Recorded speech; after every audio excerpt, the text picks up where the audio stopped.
stage de L3, je l'ai fait à l'IRFE, qui est un labo à Marseille, et c'était sur la sécurité nucléaire. Alors mon stage de L2, je l'ai effectué en Allemagne, donc à Francfort-sur-le-Main. C'était un stage que j'ai effectué dans le laboratoire de l'université de la clinique de Francfort, la clinique universitaire, et c'était le laboratoire du coup de machine learning pour l'oncologie. Donc le machine learning pour l'oncologie, c'est donc l'utilisation de l'intelligence artificielle et de modèles afin d'aider le traitement pour le cancer.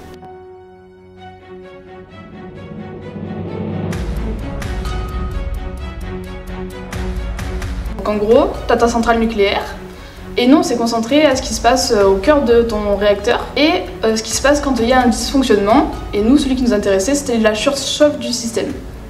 À ce moment-là, il y a plein de mesures de sécurité qui sont mises en place, et on part du principe qu'elles échouent toutes. C'est vraiment, rien ne va. Donc on est dans un cas très problématique, et ce qui se passe à l'intérieur de ton cœur de réacteur, c'est que tu as des gaines qui au contact de l'uranium va fondre et créer du corium. Et le corium c'est vraiment très radioactif. Et en gros, ce corium, il va créer une couche de métal liquide qui va chauffer et qui va venir ronger la paroi du cœur du réacteur et ça va faire pfff. Et généralement, quand un bout de la centrale nucléaire explose, c'est pas terrible. Donc ça, c'était le contexte. Et on étudiait cette couche de métal liquide, essayer de comprendre la température, les flux de chaleur, comment tout se comportait, d'un point de vue et numérique et d'un point de vue expérimental, puisque à l'IRFE, ils ont une expérience qui recrée cette couche de métal liquide en toute sécurité, parce que bon, on ne va pas faire exploser le labo, et pour faire une analyse, comparer le numérique expérimental et déduire des propriétés. Et ça sert après pour les industries par exemple.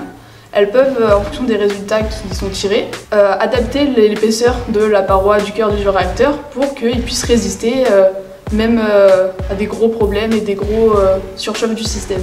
Le sujet de mon stage était donc d'utiliser un modèle qui avait été présenté dans un papier, qui avait été publié dans une conférence de machine learning, et de reproduire les résultats afin de savoir si le modèle était fiable déjà et si on pouvait améliorer ses résultats. C'est un modèle qui est un modèle de réduction de données, c'est-à-dire qu'on part avec des grosses matrices de données qui concernent des milliers de patients et on veut savoir à la fin lesquels vont être cancéreux ou non. En fait, ça c'est des modèles qui vont nous servir en fait à détecter le cancer beaucoup plus tôt, avoir des diagnostics beaucoup plus personnalisés et donc de pouvoir améliorer les traitements par la suite. Ce modèle prend en entrée des données de patients et ressort à la fin s'ils vont être du coup cancéreux ou non. Ce sont des matrices de très grande dimension, il faut donc en réduire la taille, mais réduire la taille, il ne faut pas perdre d'informations.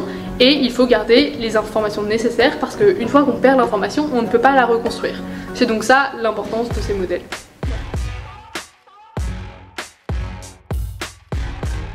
Mon premier jour, c'est un de mes encadrants qui est venu me récupérer, qui m'a refait visiter le labo, les salles de manip, la cafette. Il m'a donné un peu de la bibliographie à lire. Souvent un stage ça commence comme ça, pour savoir qu'est-ce qui a déjà été fait, pourquoi nous on fait telle étude et qu'est-ce qu'on peut y apporter en plus. Et après, essayer de faire un petit plan, qu'est-ce qui serait pertinent de faire dans la semaine qui arrive. J'avais pas de crainte, je crois pas, mais c'est parce que c'était mon 3e stage, et du coup j'ai compris que si la première semaine de mon stage je comprenais rien au sujet, c'était normal. Alors qu'à mon tout premier stage j'avais un peu peur. Et voilà, du coup j'ai commencé à étudier ça le premier jour, et puis j'ai très vite rencontré à l'IRFE, il y a énormément de thésards, je sais pas combien ils sont, mais c'est beaucoup. J'ai beaucoup discuté avec eux, ils m'ont très vite inclus dans leur groupe de thésards, donc c'était chouette. Alors le premier jour de stage, je suis arrivée et il y a eu un petit déjeuner avec toute l'équipe, donc ça c'était très sympathique. Il faut savoir que l'équipe était exclusivement composée d'hommes, donc c'est vrai que c'était un petit peu déstabilisant au début, mais pas du tout une mauvaise chose, enfin je veux dire c'était pas du tout un mauvais environnement. Donc c'était des chercheurs pour la plupart qui étaient allemands, mais aussi qui venaient d'Iran, de Géorgie, donc c'était assez multiculturel, donc des gens très sympas. Ensuite, on a revu les premières bases pour le stage, donc j'ai eu une première réunion avec mon encadrant de stage. Il a fallu faire quelques papiers et des cartes d'accès pour la clinique, et ensuite je me suis lancée véritablement dans mon stage. Le fait que le stage se passe en Allemagne, c'est vrai que ça pouvait être une crainte un petit peu parce qu'il faut s'exprimer toute la journée en allemand et en anglais, et c'était quelque chose qui me faisait un petit peu peur. Mais pour finir, ça vient naturellement et l'équipe était très bienveillante. Et c'est vrai que se retrouver dans un environnement de recherche où on est confronté constamment avec la médecine, c'est-à-dire qu'il y avait un hôpital à côté, on voyait les patients entrer, sortir, on avait des contacts avec les patients aussi qui étaient cancéreux, donc c'est vrai que ça pouvait être un petit peu déstabilisant au début, Donc c'était clairement une des craintes d'accéder au milieu vraiment médical à proprement parler. Moi j'ai trop kiffé, j'ai aucune envie de revenir en cours. Parce que d'un point de vue sur le sujet, ça mélangeait de la thermodynamique et de la mécanique des fluides qui sont moi des domaines de physique que j'ai beaucoup aimé. Du coup le sujet du stage il était vraiment parfait pour moi. Et c'est la première fois que je faisais un stage avec une expérience et c'était hyper intéressant de voir comment ça fonctionne, de mettre en place tout le protocole expérimental, de régler les problèmes.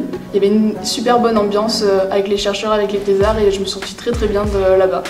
Donc j'apprends à mettre un protocole expérimental en place, à faire tourner la manip, à faire du post-traitement, c'est des choses que moi j'avais jamais faites.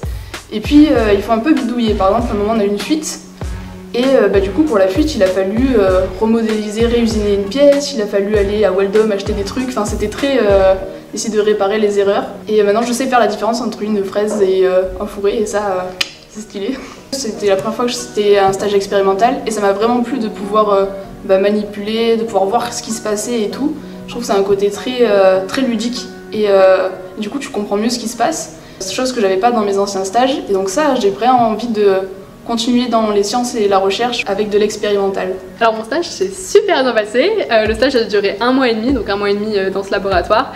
J'ai appris énormément, donc déjà tout ce qui est bonne pratique pour le code, donc parce que j'ai fait beaucoup de code, j'ai travaillé avec GitHub, donc qui est un logiciel open source pour travailler en groupe sur du code par exemple, donc ça c'est des choses que j'ai beaucoup améliorées. Aussi savoir lire un article en détail, pouvoir le comprendre entièrement parce que c'était ça le but, c'était de s'approprier vraiment cet article qui avait été publié et d'essayer de reproduire les résultats. Donc c'est vrai que reproduire les résultats ça peut être très long et très fastidieux parce que tout n'est pas disponible, il faut aller chercher des datasets qui sont publics sur des sites, ça peut prendre du temps, ils sont lourds et etc. Et j'ai aussi appris quelque chose d'assez marquant dans la recherche, c'est que parfois les résultats ne sont pas reproductibles comme ça a été dans mon cas. Donc les gens publient des articles avec des résultats qui sont faux et quand on essaye de les publier, enfin de les reproduire pardon, et bien ça ne marche pas. Et en fait être aux côtés des patients c'est plutôt agréable et ça donne un côté humain et un côté concret, vraiment concret à tout ce qu'on fait pendant le stage en fait.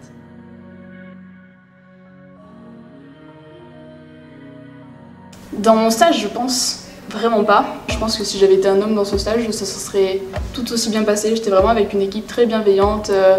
J'ai beaucoup travaillé avec un thésard et tout ce que je disais il le prenait en compte, tout ce que je disais ça avait vraiment un poids pour lui, ça pouvait être utile au truc. Je participais vraiment avec l'équipe. Je pense pas. Enfin en tout cas c'est pas quelque chose que j'ai envie de penser, je pense que clairement j'ai fait mon travail et que j'étais très contente de mon travail et je pense que ça n'aurait rien changé et faut surtout pas avoir ce genre de pensée au contraire.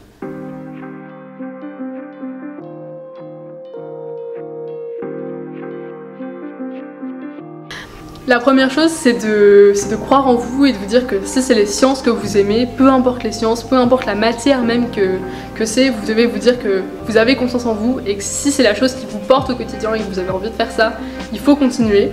Ça c'est quelque chose, il faut pas que quelqu'un vous dise « Ah mais t'es une fille, tu fais pas des maths ». Non, non, non, c'est pas vrai ça, t'es une fille et tu fais des maths en fait, il n'y a pas de problème avec ça. Faut pas se laisser décourager parce que c'est vrai que il y a peut-être plus d'embûches que pour un garçon à cause des stéréotypes, ça on en est tous conscientes, mais il faut vraiment pas se laisser décourager.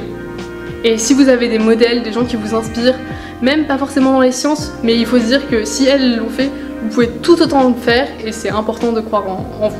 Et bah si t'es une fille et que t'es intéressée par les sciences, il faut juste foncer parce que si t'es intéressée, tu vas apprendre des trucs qui vont être hyper passionnants, hyper enrichissants.